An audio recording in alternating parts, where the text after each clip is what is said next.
사람이건 하루는 24시간입니다. 권력을 가진 사람이건 서민이건 1년은 365일입니다. 이것이 하나님께서 만드신 시간의 섭리죠. 그러나 똑같은 양의 시간을 달린다고 해서 똑같은 열매를 맺는 것은 아닙니다. 무엇을 향해 어떻게 달리냐에 따라서 한 해를 살면서 남길 열매가 달라지게 되는 것입니다. 이런 면에서 똑같은 한 해를 살더라도 바른 목적, 바른 뜻을 결정해야 됩니다. 그래야 하나님이 기뻐하시는 좋은 열매를 맺을 수가 있는 것입니다. 새해를 시작하는 여러분의 가슴 속에 품고 계신 뜻이 어떤 것인지요, 무엇을 향해 달려가게 되면 가장 우리 인생이 값지고 존귀한 열매를 맺을 수가 있을까요? 사도 바울은 빌립보서 3장 14절에서 자신의 삶의 방향성을 이렇게 소개하고 있습니다. 표대를 향하여 그리스도 예수 안에서 위에서 부르신 부름의 상을 향하여 달려가노라. 여기서 주목해야 될 말씀이 두 가지입니다. 하나는 위에서 부르신 부름의 상, upward calling, 혹은 heavenly calling. 킹 제임스 버전은 the high calling of God이라고 번역했습니다만은 이것은 우리 삶의 방향과 목적을 말하는 것입니다. 하나님이 부르신 위를 향해 달려가라. 두 번째 단어는 그리스도 예수 안에서라고 하는 표현입니다. In Christ Jesus. 이것은 우리가 이 비전을 이룰 수 있는 능력의 원천을 말하는 것입니다. 우리의 비전이 아무리 찬란해도 이것을 이룰 능력이 없다면 그 비전은 허황된 꿈에 불과할 것입니다. 그런데 만일 예수 그리스도께서 우리와 함께 하셔서 그분의 능력 안에서 이 꿈을 실천해 나가게 된다면 하나님이 가장 기뻐하시는 존귀한 열매를 맺게 되는 것입니다. 사실 우리 인생 여정이라고 하는 것이 항상 순적하고 우리가 계획한 대로 진행되는 것은 아닙니다. 예기치 않던 일들이 일어나기도 하고 생각지 않던 범퍼가 우리 앞길을 가로막을 때가 있습니다. 일찍이 솔로몬이 했던 말을 빌리자면 전도서 6장입니다. 해 아래서 무슨 일이 있을 것을 누가 능히 말해줄 수 있겠는가. The Message Bible은 이렇게 번역을 해놓았어요. And who can tell any of us the next chapter of our life. 우리 인생의 다음 챕터를 감히 누가 말할 수가 있겠는가. 아무도 모른다는 뜻이죠. 누구도 다음 순간 일어날 일을 예측할 수 없습니다. 그러나 만일 여러분과 제가 하나님과 함께 달린다면 인생의 내용은 달라지게 되는 것입니다. 하나님 우리의 과거를 아실 뿐만 아니라 내 현재를 알고 계시고 미래에 일어날 모든 일들을 다 아시는 분이기 때문에 그분과 함께 달려가게 된다면 우리 삶은 최선이 될 수밖에 없고 하나님 영광을 위한 삶을 살게 되는 것입니다. 그러므로 설사 우리가 한 해를 달려가는 중에 생각지 않던 일이 벌어진다고 하더라도, 생각지 않던 범퍼가 우리 앞을 가로막는 사건이 일어난다고 할지라도 하나님을 바라보며 바로 목적을 향해 살아가게 되면 우리는 반드시 하나님의 영광을 드러낼 수가 있습니다. 몇 년 전 야후에 이런 제목의 글이 소개된 적이 있습니다. 당신의 결혼식 전날 갑자기 취소된다면 어떻게 할 것인가? What if your wedding is cancelled? 당신의 결혼식 하기 전날 갑자기 취소가 된다면 어떻게 할 것인가? 실제로 피츠버그에 살고 있던 필 라본이라고 하는 남자분이 이 경험을 한 적이 있습니다. 웨딩 하루 전날 약혼자로부터 캔슬 통보가 온 것입니다. 이유가 무엇인가 잘 모르겠어요. 신랑이 못생긴 것이 아닙니다. 핸섬하게 잘생겼어요. 직업도 괜찮은 편입니다. 피츠버그 아이플로우라고 하는 인터넷 마케팅 회사의 CEO로 있었습니다. 그런데 왜 캔슬했을까요? I don't know. 여자분들의 마음이라는 것이 워낙 심오한 것이기 때문에 어찌 그 깊은 속을 다 헤아릴 수 있겠습니까마는 문제는 이미 큰 호텔의 뱅키룸을 다 예약을 해놓은 것입니다. 화려한 꽃들로 장식을 하고 음식과 자리와 음료수를 다 준비해놓고 비용까지 다 지불을 해놓았는데 캔슬이라니, 이런 황당한 상황이 어디 있겠습니까? 그야말로 인생의 범퍼를 만난 것입니다. He got the bump in his road. 그가 가는 길 가운데에 범퍼를 만난 것입니다. 이런 경우 당신이라면 어떻게 할 것인가 라고 하는 질문이었습니다. Crying, 울 것인가? Got angry, 화를 낼 것인가? Got hurt or despaired, 상처를 받고 절망하고 무너질 것인가? 그런데요, 필 라본은 믿음이 좋은 청년이었습니다. 이 엎드러진 물인데 운다고 화를 낸다고 해서 상황이 달라지겠습니까? 그래서 그는 이것을 현실로 받아들이고 오히려 이 어려운 상황을 의미 있는 기회로 삼기로 했습니다.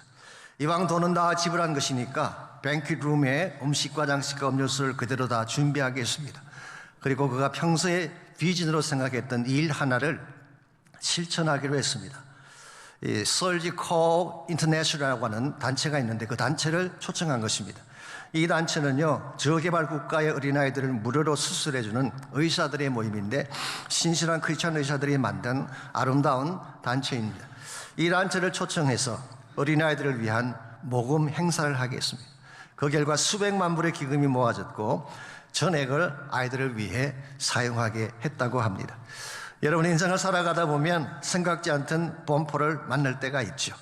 나쁜 형제 케이스처럼 갑자기 결혼이 깨어지기도 하고 사업이 난관에 봉착하기도 하고 뜻밖의 위기로 침체에 빠지기도 합니다. 그럴지라도 주님 안에서 바른 뜻을 정하고 바른 믿음으로 살아가는 사람은 결단코 무너지지 않습니다. 더 높은 차원의 꿈을 향해 나아갈 수가 있는 것입니다. 왜냐하면 참된 능력의 원천이신 하나님이 함께 가시기 때문입니다. 아무리 나의 상황이 힘들어도 하나님께로 돌아가서 그분의 얼굴을 구하기만 하면 하나님은 닫힌 문을 열어주시고 막힌 하늘을 열어주셔서 최상의 삶을 부어주시는 것입니다. 그러므로 어떻게 하면 어두운 전망에도 불구하고 하나님과 함께 새해를 출발함으로써 하나님이 준비하신 최상의 축복을 누리며 살아갈 수 있을지 우리 같이 봉독한 본문을 중심으로 이것을 함께 나누어보려고 합니다. 오늘 같이 읽은 본문에 보시면 황폐한 삶의 현실에도 불구하고 하나님께로 돌아오기만 하면 주어지게 될 엄청난 차원의 축복이 소개가 되어 있습니다. 이 말씀을 기록한 저자가 요엘인데요, 요엘이 이 말씀을 기록한 연대는 정확하게 알 수가 없습니다. 어떤 분은 요엘서가 호세아서와 아모스 사이에 있기 때문에 주전 8세기가 아닌가 그렇게 추측하는 분도 계세요. 아시면 호세아와 아모스서는 여로보암과 우시아 시대에 기록된 말씀이니까 주전 8세기가 맞죠. 자유주의 입장을 취하는 좀 크리티컬한 학자들은 포로 귀환 후다 그렇게 주장하기도 합니다마는 정확한 근거가 있는 것은 아닙니다. 그런데 여러분이 요엘서를 자세히 읽어보게 되면 이것을 흔히 내적 증거다 그렇게 부르는데요, 한 가지 특이한 사실을 발견할 수가 있습니다. 그것은 왕에 대한 언급은 한 번도 나오지 않는데 제사장에 대한 언급은 나온다는 사실입니다. 그리고 시온의 자녀들 유다와 예루살렘에 대한 언급이 나오는 것을 보면 이 말씀은 남왕국 유다를 향해 선포된 말씀인 것을 알 수가 있습니다. 자, 그렇다면 남왕국의 역사 중에 왕은 없고 제사장이 중요한 역할을 감당했던 시기가 언제였을까요? 딱 한 번 있습니다. 그것은 아달랴라고 하는 여자가 유다를 통치하던 시기였습니다.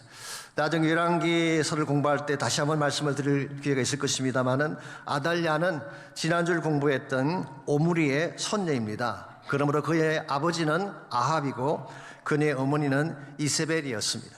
특별히 어머니인 이세벨을 속배다 닮았어요.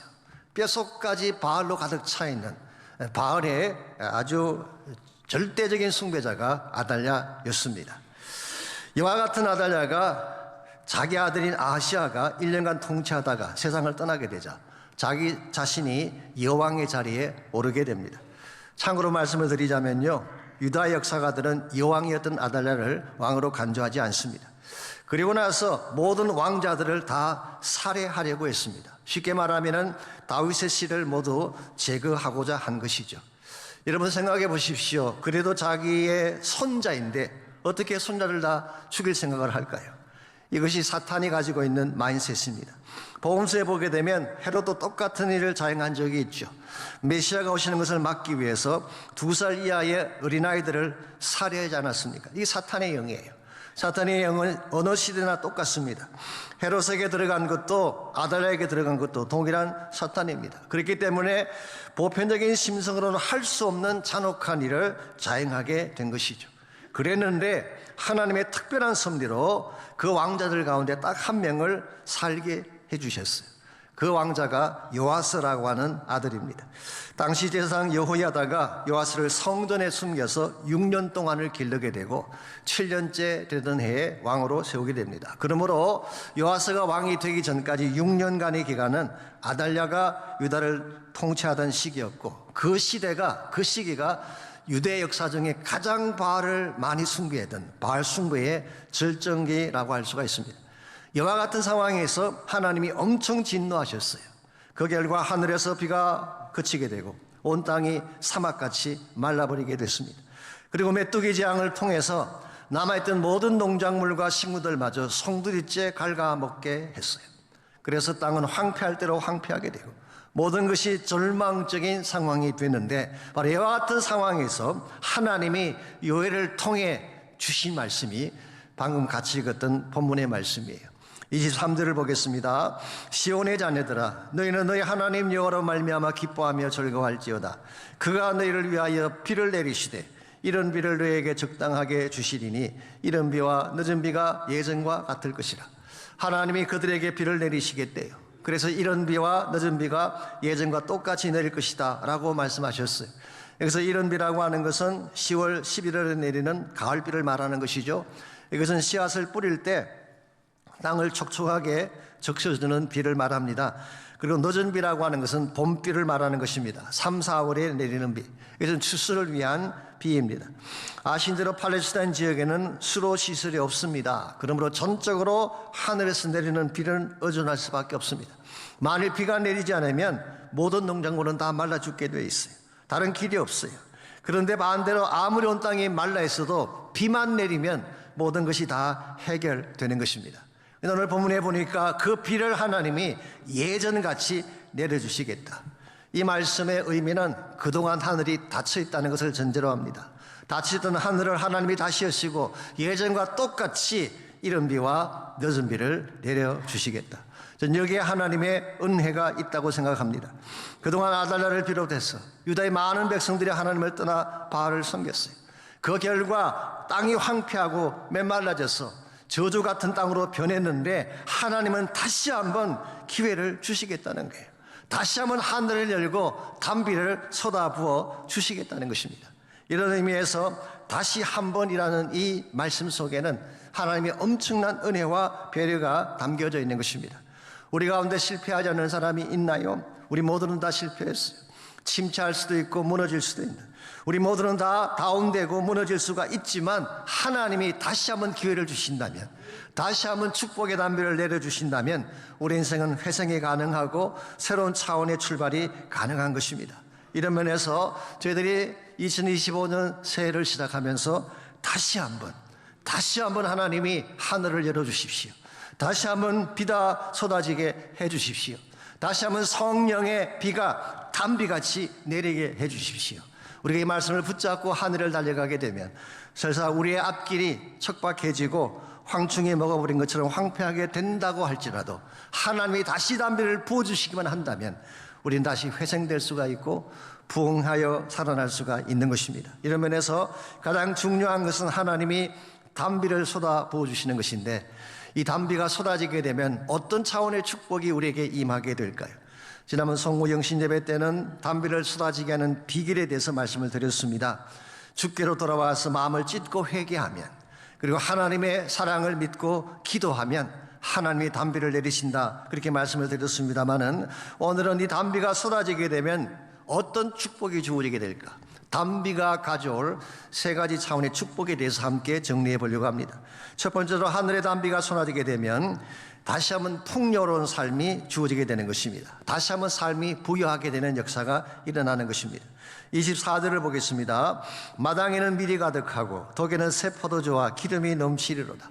마당에 밀이 가득하다고 하는 것은 주수할 곡식이 많다는 뜻이겠죠. 새 포도주와 기름, 여기서 말하는 기름은 감람유를 말합니다. 기름이 독에 가득하다고 하는 것은 삶이 부유해졌다는 뜻입니다. 이 모든 것들은 하늘에서 비가 쏟아졌을 때 가능한 것입니다. 농부가 아무리 땅을 열심히 갈아도, 포도원에 아무리 많은 포도를 심어 놓아도 비가 쏟아지지 않으면 한 톨의 곡식도 거둘 수가 없고 한 방울의 포도주도 저장할 수가 없습니다. 그런데 비만 쏟아지면 말랐던 모든 것들이 생기를 얻어 살아나게 되는 것입니다. 뿐만 아니라 22절을 보시면은 하나님은 그동안 상실했던 모든 것들을 보상해 주시겠다 약속하고 계십니다. 내가 전에 너에게 보낸 큰 군대, 어떤 분에게서 큰 군대를 하나님의 군대라고 해석하는 분이 계시는데요, God's Army라고 해서 훈련된 크리스찬 군사들을 이 말씀을 가지고 인용할 때가 가끔 있는데 제 개인적으로는 조금 문맥을 잘못 보신 것 같습니다. 여기서 큰 군대라고 하는 것은 하나님이 심판하실 때 사용하는 도구를 말하는 것입니다. 그래서 곧 메뚜기와 너치와 황충과 팥중이가 먹은 횟수대로 너에게 갚아줄 것이다. 여기에 나열된 메뚜기의 종류들이 네 가지가 나오죠. 이 스와밍 라카스트, 떼를 지어다니는 메뚜기떼, 하핑 라카스트, 점핑하는, 슐핑 벗겨먹는, 카팅 라카스트. 이게 다 메뚜기, 황충, 너치, 팥중이로 번역을 했어요. 이와 같은 다양한 종류의 메뚜기 떼들이 연속적으로 온 유다의 들판을 갉아 먹는데, 이 갉아 먹은 것이 남긴 땅은 폐허가 되어 있는데 하나님은 그들이 갉아 먹은 횟수대로 다 갚아주겠다는 거예요. 솔직히 말씀드려서 여기 나타난 재앙은 그것이 가뭄이든 메뚜기 재앙이든 유다 백성이 죄를 지었기 때문에 주어진 것입니다. 그러므로 하나님이 그냥 이들을 내팽개쳐 친다고 하더라도 하나님 책임이 아닙니다. 그들의 행한 죄에 대한 자업자득이기 때문이죠. 그럼에도 불구하고 하나님은 그들이 상실한 모든 재앙을 보상하고 곡식과 포도주가 넘치게 할 것이라고 말씀하고 계십니다. 이유가 뭘까요? 왜 그들이 지은 죄악 때문에 주어진 참담한 현실인데 왜 하나님은 그들에게 다시 보상을 약속하시는 것일까요? 18절을 보시면 그 이유를 알 수가 있습니다. 여호와께서 자기의 땅, 여기 땅이라는 말은 백성과 같은 의미입니다. 자기의 땅을 극진히 사랑하셨기 때문이다. 옛날 번역인 한글 개혁 성경에서는 하나님의 중심이 뜨거우시다고 그렇게 번역을 해놓았어요. 그 모양은 진노하신 것처럼 보였지만 실상 하나님의 중심은 뜨거운 사랑으로 가득 차 있었다, 그런 말이에요. 유다 민족은 하나님을 버렸지만 하나님은 그들을 버리지 않았다는 뜻입니다. 유다 민족은 하나님을 리젝트하고 바알을 숭배했지만 그럼에도 불구하고 하나님은 끝까지 그들을 사랑했고 그들을 가슴에 품으셨다는 뜻입니다. 여러분, 우리가 이 사실을 깨달을 때에 하나님께로 돌아갈 수가 있는 거예요. 우리가 어디까지 떨어졌을지라도, 내 삶이 얼마나 황폐하게 변화되어졌을지라도 다시 하나님께로 돌아가기만 하면 하나님은 단비를 쏟아부어 주시고 황충이 먹어버린 그 폐허가 된 우리 삶의 한가운데에 새로운 축복을 채워주시겠다고 약속하십니다. 여기에 저는 하나님의 은혜가 있고 우리가 붙들어야 될 소망이 있다고 생각합니다. 여러분, 이 세상에는 소망이 없습니다. 내 삶이 메마르고 상처를 받게 되면 세상은 절대로 우리를 도울 수가 없어요. 하나님만이 우리를 도울 유일한 분이에요. 황충이 먹어버린 나의 심령 가운데에 새로운 생기를 불어넣어 주시고 치유회복을 주실 분은 하나님 한 분밖에 없습니다. 이 땅을 사는 사람들을 보십시오. 하나님 없이 사는 사람들, 그 모양은 잘 사는 것처럼 보이고 화려하게 보일지 모르지만 실제 그들 마음 중심을 들여다보게 되면 황충이 먹어버린 상한 심령들이 생각보다 많습니다. 1990년 8월 2일자 LA 타임즈지에 아주 이색적인 뉴스 하나가 실린 적이 있습니다. 오렌지 카운티에 애나하임에 살고 있던 니글라스 앤 다나 리데누어라고 하는 부부에 대한 이야기예요.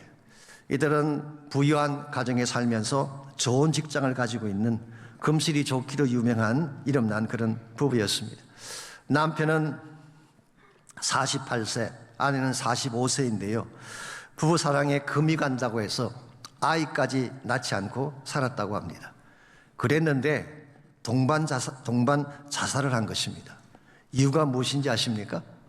그들이 비디오 테이프로 남긴 영상에 의하면 더 늙기 전에 행복의 절정에 있는 순간에 죽자, 그래서 자살을 했다는 거예요.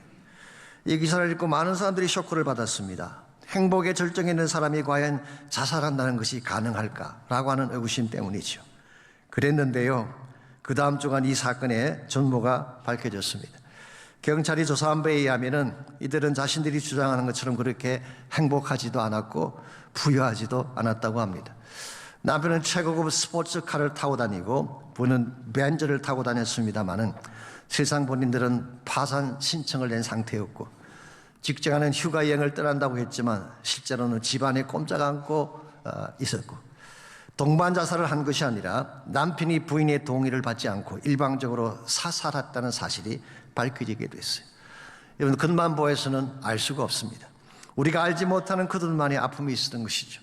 이와 같은 것을 황충이 먹어버린 인생의 현주소다라고 표현하고 싶습니다.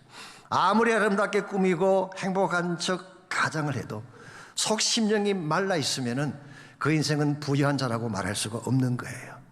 이와 같이 속이 상한 자들, 심령에 메말라 있는 사람들, 우리의 심령에 황충이 먹어버린 것처럼 상처투성이가 된 인생에게 필요한 것이 무엇일까요? 이것이 바로 하나님이 위에서 부어주시는 생수의 축복입니다. 이 땅의 것으로서는 해결이 주어지지 않습니다. 하나님이 위에서 부어주시는 생수를 받아 마셔야만 죽은 심령이 다시 살아나고 상처받았던 심령이 회복이 되는 것입니다. 그 비근한 예가 요한복음 4장에 나오는 수가성 여인의 케이스 아닌가요? 그들은 매일 낮 12시가 되면 우물가로 달려와서 물을 길러갔습니다마는 그의 가란 심령은 치유되지 않았습니다. 그랬던 그녀가 그녀를 찾아온 예수 그리스도를 만나는 순간, 예수님께서 그녀에게 생수를 주시는 순간 No more thirsty, 더 이상 목마르지 않는 인생이 됐어. 왜냐하면 그 속에서 영생하도록 솟아나는 샘물이 그 안에 있었기 때문에. 이게 주님만이 주실 수 있는 life-giving water입니다. 여러분 모두가 2025년 한 해를 살아가는 동안에 이 하나님의 생수가 필요해요. 이 생수가 내 심령 속에 가득 넘치게 되면 환경이 척박해도, 환경이 아무리 아프고 힘들어도 우리는 생기를 얻게 되고 용기를 받게 되고 기쁨 가운데 살 수 있는 거예요. 혹시 여러분 가운데 아직도 이 생수의 근원이신 주님 만나지 못한 분이 계신다면 꼭 예수님 만나셔야 돼요. 주님과 함께 하늘을 달려가셔서 여러분이 2025년 한 해도 하나님 때문에 생기가 넘쳐나고 회복이 일어나는 그런 축복이 있기를 바랍니다. 두 번째로, 하늘에서 담비가 쏟아지게 되면 다시 한번 예배의 영광이 회복이 됩니다. 담비가 쏟아지게 되면 우리 삶도 회복이 되지만 하나님을 향한 예배도 회복이 되는 것입니다. 26절을 보겠습니다. 너희는 먹되 풍족이 먹고 너에게 놀라운 일을 행하신 너희 하나님 여호와 이름을 찬송할 것이라. 내 백성이 영원히 수치를 당하지 아니하리로다. 너는 먹되 풍족이 먹고, 여기까지가 개인에게 주어질 축복을 말하는 것입니다. 상한 심령이 회복되고 치유받고 부유롭게 되는 것, 이러면서 blessing toward us, 우리를 향한 축복을 말하는 것입니다. 그런데 이 축복을 받은 우리가 그 다음에 해야 될 일이 뭐라는 것입니까? blessing to God Almighty, 하나님을 향한 축복의 선포를 해야 된다는 것입니다. 이것을 우리는 예배라고 부르는 것입니다. 너희는 먹되 풍족이 먹고 너희에게 놀라운 일을 행하신 너희 하나님 여호와 이름을 찬송할지니라.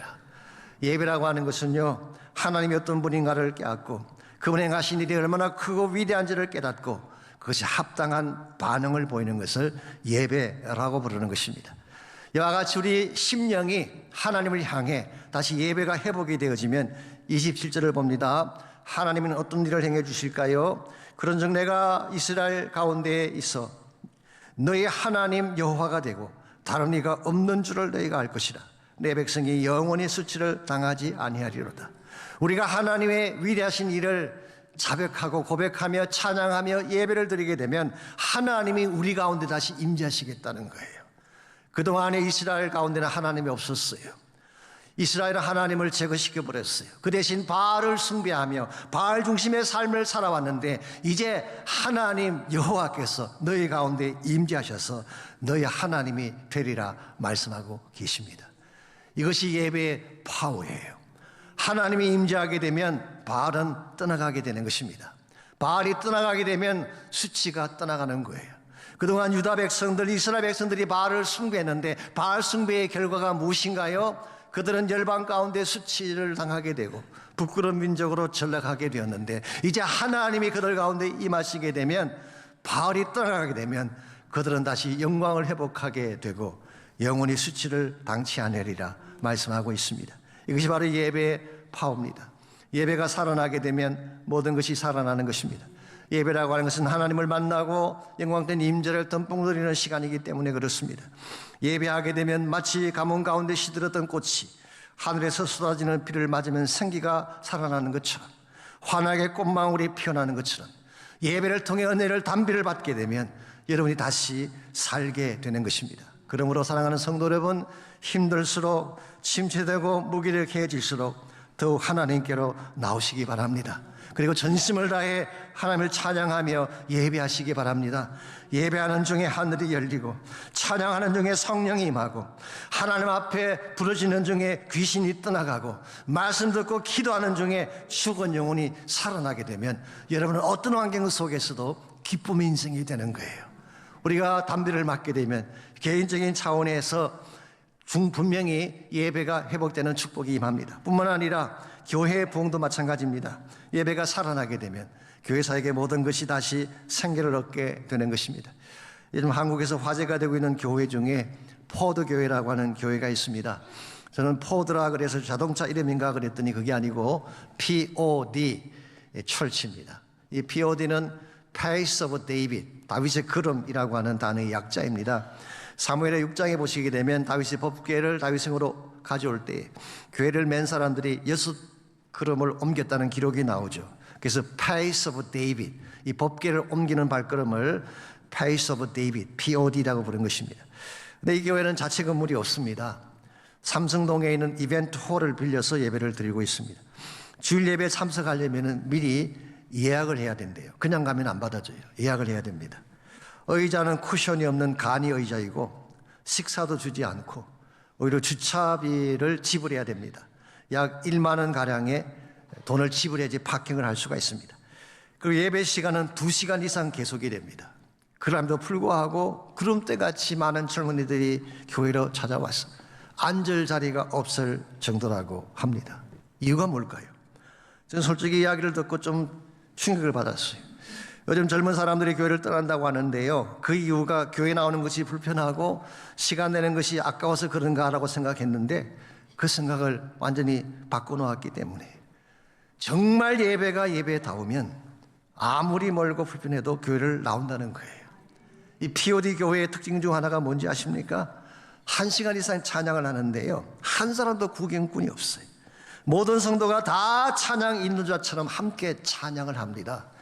그리고 예배가 시작되기 전에 그 교회당에 들어서게 되면 온 교회당을 가득 채우는 기도 소리가 들려와요. 예배를 섬기는 자들과 스태프들이 전심을 다해 기도하는 소리예요. 이와 같이 전심을 다해 기도로 준비하고 찬양으로 가득 찬 예배가 들어지는데 그 교회가 부흥하지 않을 수가 있겠어요? 여러분, 키는 예배의 예배다움입니다. 정말 기도가 있고 찬양이 살아있고 기름 부음이 있다면 아무리 이 시대가 악해져 가도 예배는 다시 부흥될 수 있다고 저는 믿습니다. 2025년 한 해 동안에 우리가 하나님께 그런 예배를 드려봤으면 좋겠어요. 전심을 다한 예배, 찬양이 넘쳐나는 예배, 나의 가슴을 다 토해내며 하나님 한 분만을 바라보는 예배가 회복되기만 한다면 교회도 달라질 수가 있게 되고 삶의 변화도 일어나게 되는 것입니다. 이와 같이 하늘에서 담비가 쏟아지면 우리 개인의 삶이 풍성하게 됩니다. 말았던 심령이 생기를 얻게 되고 황충이 먹었던 내 심령 가운데 새로운 치유가 시작이 되는 것입니다. 두 번째로 예배가 살아나게 됩니다. 예배의 영광, 예배의 파워가 살아나면 우리 삶의 모든 것이 다 생기를 얻는 것입니다. 그런데 한 가지가 더 있습니다. 이와 같이 우리가 개인적으로 부유한 삶을 누리게 되고 예배를 통해 하나님 만나게 되면 그 다음 단계가 뭘까요? 이제는 선교적 비전을 펼쳐가야 되는 것입니다. 그러므로 하늘에서 담비가 쏟아지게 되면 선교적인 꿈이 펼쳐져 나가게 되는 것입니다. 28절을 보시기 바랍니다. 하나님께서 이른 비와 늦은 물을 주시겠다고 하셨는데 그 실제적 내용이 무엇인가가 28절에 기록이 되어 있습니다. 그 후에 내가 내 영을 만민에게 부어주리니 너희 자녀들이 장래일을 말할 것이며 너희 늙은이는 꿈을 꾸며 너희 젊은이는 이상을 볼 것이라고 했어요. 여기 그 후에라고 했는데 그 후에가 언제를 말하는 것일까요? 그 후에는 바로 사도행전 2장 말씀에 의하면은 오순절 성령께서 오실 그때를 말하는 것입니다. 실제로 사도행전 2장 15절에서 17절까지를 보시면은 오순절날 성령이 임했을 때 이 성령 충만 받은 사람들을 보고 어떤 이들이 술 취했다고 조롱을 했죠. 그때 베드로가 이렇게 답변을 한 내용이 사도행전 2장 15절에서 17절에 기록이 되어 있습니다. 때가 제 삼신이 너희 생각과 같이 이 사람들이 취한 것이 아니라 이런 것 선지자 요엘을 통하여 말씀하신 것이니 일렀으되 하나님이 말씀하시기를 말세 내가 내 영을 모든 육체에 부어주리니 너희 자녀들은 예언할 것이요 너희 젊은이들은 환상을 보고 너희 늙은이들은 꿈을 꾸리라. 사도 베드로는 바로 오순절날 일어났던 그 사건이 그냥 일어난 사건이 아니라 오늘 본문의 성취다, 요엘서의 말씀의 성취다, 그렇게 소개한 것입니다. 그리고 이 성령이 임하면서 주님께서 마음에 품고 계셨던 참된 차원의 선교적 비전이 시작이 된 것입니다. 그렇기 때문에 예수님께서는 그가 성천하시기 직전에 제자들을 모아놓고 이렇게 말씀을 하셨어요. 누가복음 24장 47절에서 49절입니다. 또 그의 이름으로 죄사함 받게 하는 회개가 예루살렘에서 시작하여 모든 족속에게 전파될 것이 기록되었으니 너는 이 모든 일의 증인이라. 볼지어다 내가 내 아버지께서 약속하신 것을, 이 약속하신 것이 바로 성령을 말하는 것입니다. 약속하신 것을 너에게 보내리니 너는 위로부터 능력으로 입혀질 때까지 이 성에 머물라. 여기서 말하는 이 성은 예루살렘 성을 말하는 것입니다. 이 분부를 받은 제자들은 예루살렘 성을 떠나지 아니하고 한 다락방에 모여서 기도하기 시작했어요. 이 다락방을 우리는 흔히 마가 요한의 다락방이라고 부릅니다. 열흘 동안 전심을 다해 기도했을 때에 드디어 오순절날 성령께서 임하시게 되고, 성령이 임하시는 그 순간부터 복음운동이 시작된 것입니다. 예루살렘에서 시작된 그 복음이 온 유대와 사마리아를 거쳐 땅끝까지 전파되어져 가는 놀라운 일이 그때 시작된 거예요. 오늘과 제가 붙들어야 될 비전이 바로 여기에 있습니다. 우리가 풍성한 축복받는 것 중요합니다. 예배를 통해 셈을 얻고 은혜 받는 것 중요합니다. 그러나 더 중요한 것은 이 회복과 능력의 파워를 가지고 땅끝을 향해 나가야 된다는 거예요. 여기에 저희 교회의 존재 이유가 있고 우리 교회 사명이 있으며 2025년도를 향한 저희 교회의 비전이 있습니다.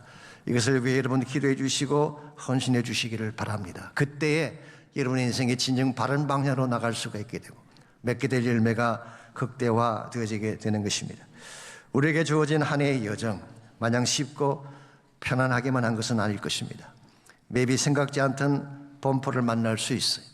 위기가 찾아오기도 하고 심지어 황충이 막아버린 것처럼 심령이 마르고 삶의 터전이 척박해질지도 모릅니다. 그럴지라도 여러분 염려하지 마십시오. 하나님이 한 해를 우리 혼자 걷도록 내버려 두지 않았어요. 하나님이 함께 가십니다. 만약 하나님이 우리와 함께 동행하시면서 그분이 다시 하늘을 여시고 은혜의 담비를 부어주시기만 한다면 우리 어떤 환경 속에서도 일어설 수 있게 되고 어떤 척박한 땅에서도 아름다운 복음의 꽃을 피우며 열매를 맺으며 살아갈 수가 있습니다. 언젠가 제가 한번 소개해드린 적이 있습니다마는 미국의 군인 중에 데니엘 웹스터 위틀이라고 하는 분이 있습니다. 이분은 남북전쟁에 참전을 하고 지실대로 지친 상태에서 고향인 시카고로 돌아왔습니다. 그는 북군으로 참전을 했지만 팔에 총상을 입고 초라한 모습이 되어 돌아온 것입니다. 그때 그의 마음은 다운되어 있고 아무것도 알 수 없다는 트라우마가 가슴속에 가득 차 있었어요. 그런데 이 사람이 그 당시 D.L. 무디가 인도하는 집회에 참석을 하게 됐습니다. 무디가 전하는 복음의 말씀을 듣는 순간 가슴이 뜨거움을 느끼기 시작했습니다. 그리고 자신도 모르게 가슴 속에 엉거려진 것들이 터져 나오며 통곡하기 시작했어요. 오랫동안 사여했던 가슴 속의 아픔이 터져 나온 것입니다. 이것을 본 D.L. 무디가 큰 소리로 그를 향해 축복하며 기도하기 시작했어요. 하나님, 저 형제의 가슴 속에 성령을 부어주십시오. 상한 마음 속에 생기를 부어주십시오. 기도하는 순간 하늘이 열리며 성령이 소낙비처럼 가슴 속에 쏟아지는데 지금 그 경험하지 못했던 신비로운 임재를 체험하게 된 것입니다. 이것이 계기가 되어서 그때부터 무디와 함께 복음 사역을 하게 되고 그는 수많은 찬양을 서는 찬양 사역자가 됐습니다. 그분이 그때 받았던 은혜를 기억하며 만들었던 유명한 찬양이 있습니다. 제목이 There shall be showers of a blessing.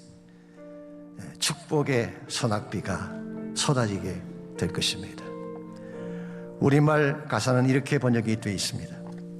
빈들의 마른 풀같이 시들은 나의 영혼 주님의 약속한 성령 간절히 기다립니다.